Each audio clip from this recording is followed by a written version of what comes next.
Penn State tuition hike and Frat house purchase explained. Penn State University is making headlines again, this time because of a decision to increase tuition fees for students at its University Park campus, along with a significant move involving a notorious fraternity house. And this is the part most people might miss. It touches on broader issues of affordability, campus safety, and institutional accountability. So, let's dive in. Starting with the tuition adjustments, under a recent plan endorsed by the university's Board of Trustees, in-state undergrads at University Park face a 2% hike for the 2026-27 academic year. This means their annual tuition will jump from roughly $20,468 to approximately $20,878. For out-of-state undergraduates, the increase is steeper, with rates climbing from about $42,860 to $44,574, a 4% rise. Meanwhile, students attending Pennsylvania's Commonwealth campuses won't see any increase in their tuition for a fourth year in a row, despite these campuses struggling with falling enrollment. Interestingly, the system also plans to close 7 of its 20 Commonwealth campuses after the 2026-27 academic year, which underscores ongoing financial and demographic challenges. It's worth noting that Penn State set tuition rates for the upcoming year, 2025-26, a year in advance, with similar percentage adjustments, a 2% increase at University Park, and no change at the Commonwealth campuses.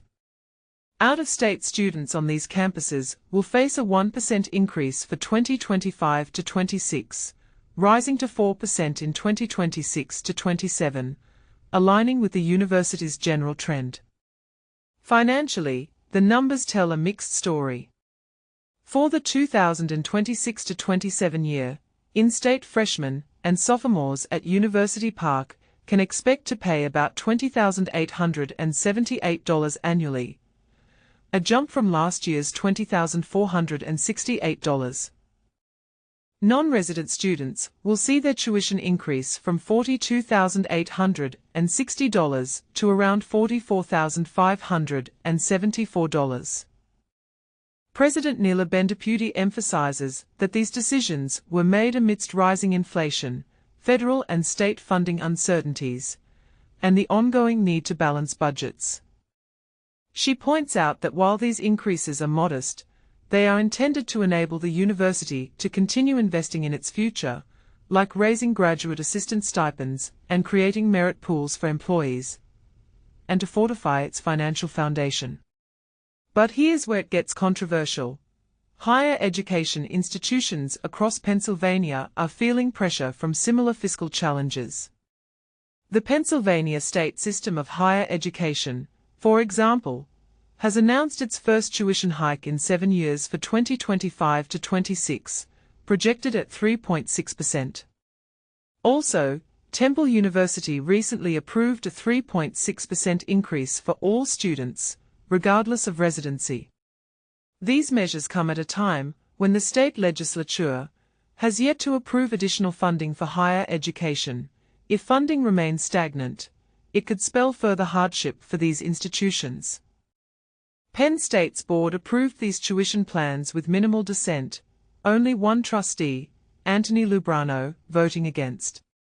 Interestingly, the university concluded the 2024-25 fiscal year with a surplus of $44 million, an unexpected turn that allows testifying to some financial resilience despite broader economic pressures. But here's a twist that may spark even more debate. Penn State announced plans to purchase the Beta Theta Pi fraternity house for $7.3 million. This isn't just a real estate move, it's rooted in a tragic chapter of the university's history. In 2017, Tim Piazza, a Penn State student, suffered fatal injuries after a fraternity hazing event at that very house. The incident led to criminal charges, campus reforms, and a permanent ban on the fraternity's charter. The university had previously sold the property in 1928, and had a deed restriction in place that required the property be returned if it ceased to be used by a fraternity, a clause that eventually triggered the university's legal efforts to reclaim the house. The plan now is to use the fraternity building as swing space, meaning it will serve as a temporary location for various campus activities while the university decides on a long-term purpose, as part of a broader master planning process. This move, along with the tuition hike, shows a university trying to balance budget realities with accountability and a desire to address its complex past. All this raises questions. Are these tuition increases sustainable? Will closing campuses and repurposing fraternity houses genuinely lead to safer, more affordable higher education? And what does this say about Penn State's priorities amid changing economic and social landscapes? These are the points worth pondering, and perhaps even debating, so I'd love to hear your thoughts. Do you believe schools should prioritize affordability over other needs? Or is investing in campus safety and infrastructure worth the extra cost? Join the discussion. Penn State tuition increase. What you need to know. Imagine being a student at one of the top universities in the country, only to find out that your tuition rates are about to increase. This is the harsh reality that Penn State students are facing, as the university's Board of Trustees has voted to raise tuition rates for the 2026-27 academic year. But here's where it gets interesting. The decision to increase tuition wasn't made lightly, and it sparked a heated debate about the cost of higher education. The proposed budget package, which includes a 2% tuition increase for in-state undergraduate students at University Park, a 4% increase for out-of-state undergraduate students at University Park, and a 1% increase for out-of-state undergraduate students at Commonwealth campuses, has left many students and faculty members wondering if it's really necessary. And this is the part most people miss. The tuition increase will actually help cover a 3% annual salary increase, faculty promotions, and increased health care costs.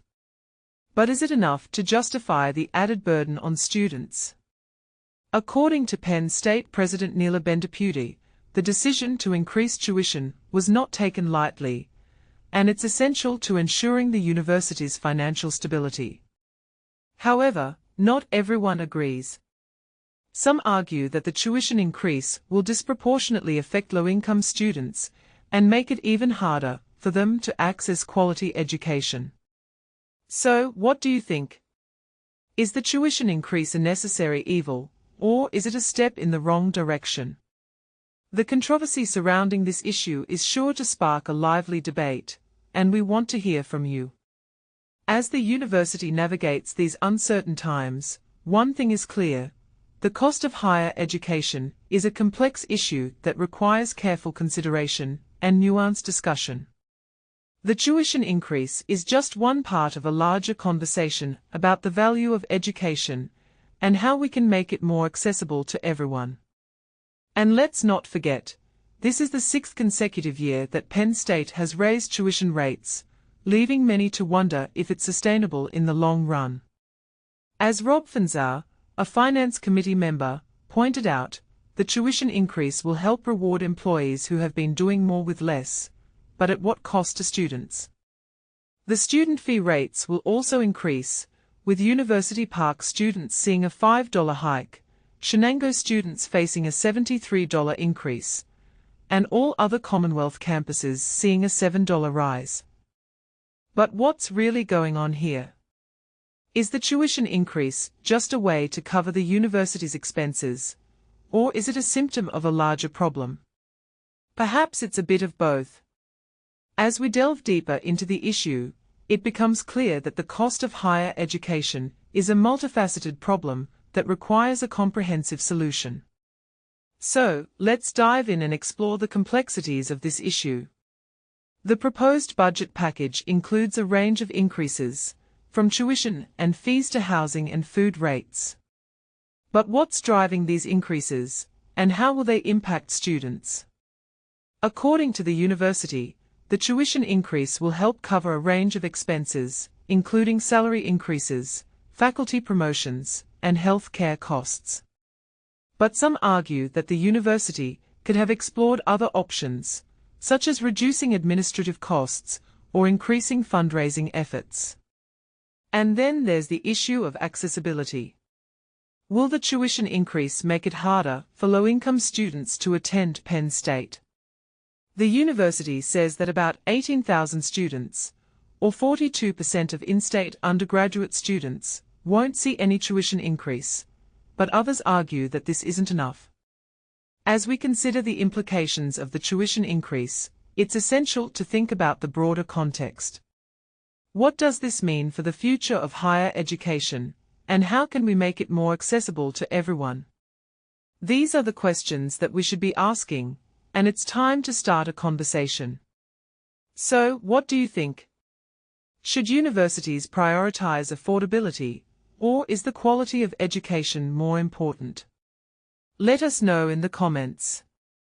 The debate surrounding the tuition increase is sure to be lively, and we want to hear your thoughts. As the university moves forward, it's clear that the cost of higher education will remain a contentious issue. But by exploring the complexities of this issue and considering different perspectives, we can work towards creating a more sustainable and accessible system for everyone.